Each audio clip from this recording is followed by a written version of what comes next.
Jacob was given the name Israel, which means something like one who wrestles with God. Jacob went on to have 12 sons. Benjamin was the youngest, but Joseph was the best loved.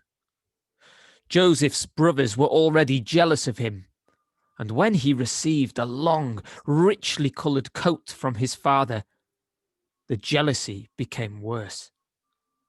To make the feeling almost beyond endurance for his brothers, Joseph was considered to be a dreamer of meaningful dreams.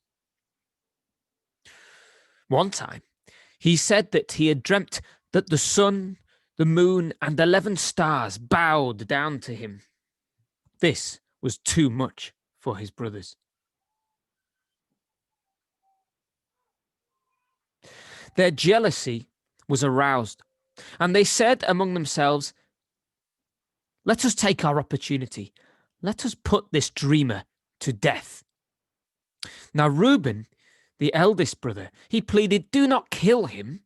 Rather, throw him into a pit in the wilderness.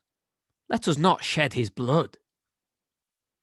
When Joseph came near, without explanation, they stripped him of his many-coloured coat and threw him into a deep pit. Immediately after, while the brothers were eating, some merchants who were on their way to Egypt passed by. Judah proposed that they sell Joseph to the merchants as a slave. All agreed. They gave him over to the merchants for 20 pieces of silver. Reuben, who had in mind to rescue Joseph later, had gone away and was not present when Joseph was sold. To cover their crime, they dipped Joseph's coat in some goat's blood, brought the coat to their father, Jacob. "Is not this Joseph's coat?" they asked. Seeing the blood, Jacob cried out, "A wild beast must have devoured him." Jacob mourned Joseph as dead.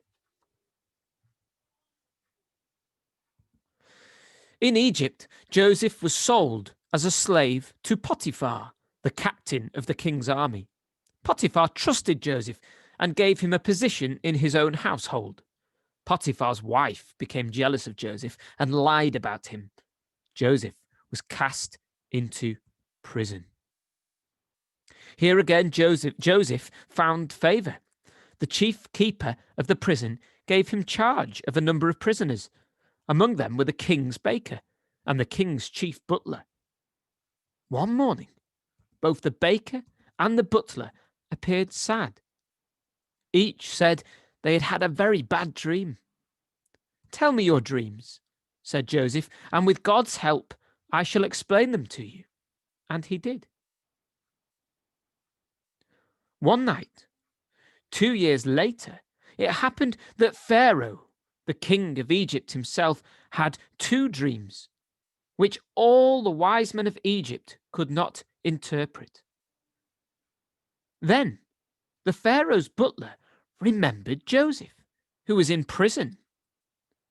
When the king heard about Joseph's ability to interpret dreams, he sent for him. The king told Joseph his 2 dreams. The king was standing near a river in his dream when 7 fat cows came out of the river waters. And later there followed 7 skinny, lean cows. These skinny, lean cows ate up the 7 fat cows. Then the king saw a stalk of corn on which there were 7 full ears. Then 7 withered ears appeared on the same stalk and ate up the 7 full ears. "The 2 dreams," said Joseph, "have one and the same meaning. There will come 7 years of plenty in Egypt, which will be followed by 7 years of famine. All that will grow during the years of plenty will be eaten during the years of famine. The king was pleased with Joseph. "You are blessed by the Spirit of God," Pharaoh said. "You shall help me. You shall be ruler of Egypt." Joseph was indeed a wise ruler. The 7 years of plenty food came. Joseph watched over God's bounty and built large storehouses for the food, and nothing was wasted. The granaries were bulging. When, after 7 years of plenty, the 7 years of famine followed, Egypt was fine. Egypt rejoiced. "Go to Joseph" became the watchword. Egypt's good fortune was soon known in the countries around. So, Jacob, when his stores of food were empty, sent his sons to Egypt to buy corn. Now Joseph recognized his brothers, but they did not recognize him. When Joseph saw Benjamin, his favorite brother, he had to leave his brothers. He went out and wept. Later, a banquet was served. There was joy, but bewilderment too, over all that was happening. Their sacks had been filled with the food that they had bought, and now, satisfied, the brothers started on their homeward trip, still not knowing that this ruler of Egypt, was their brother Joseph. They had covered a short distance on their journey home when officers from Egypt on horseback reached them, commanding them to stop.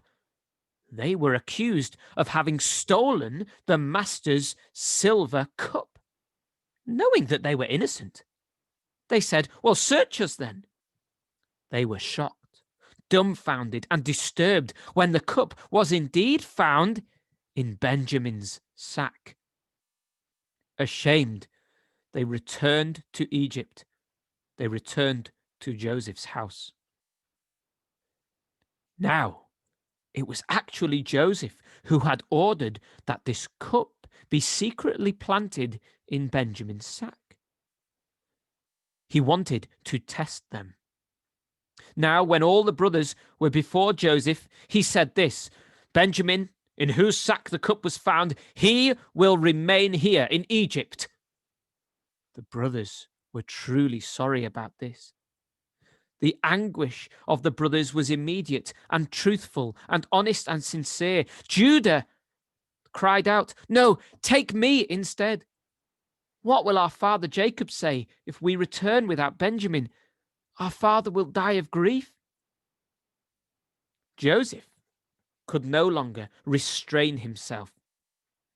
He was convinced by this that now, these many years later, his brothers were of good heart. And he revealed himself to them.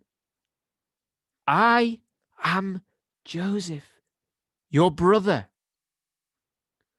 Confused and sorry, repentant, they fell on their knees. But Joseph would have none of this. Joy abounded. Joseph had found his lost brothers.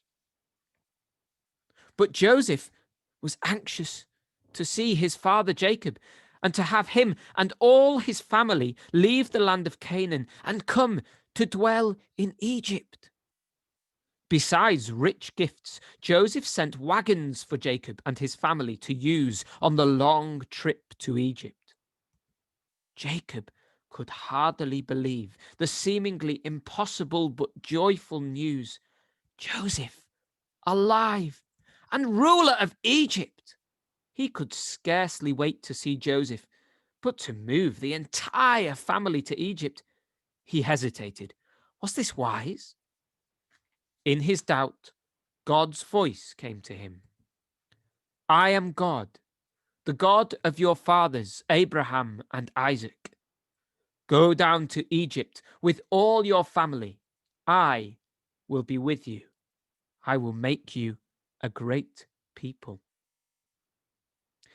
Here the Jews remained for several hundred years in peaceful relations with all the pharaohs.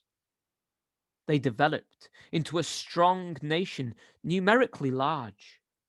God was forming a people, his own chosen people, the only people on earth who had a clear vision of the one true God.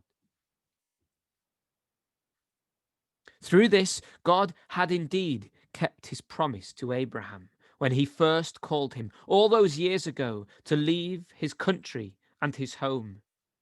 I will make a great nation of you.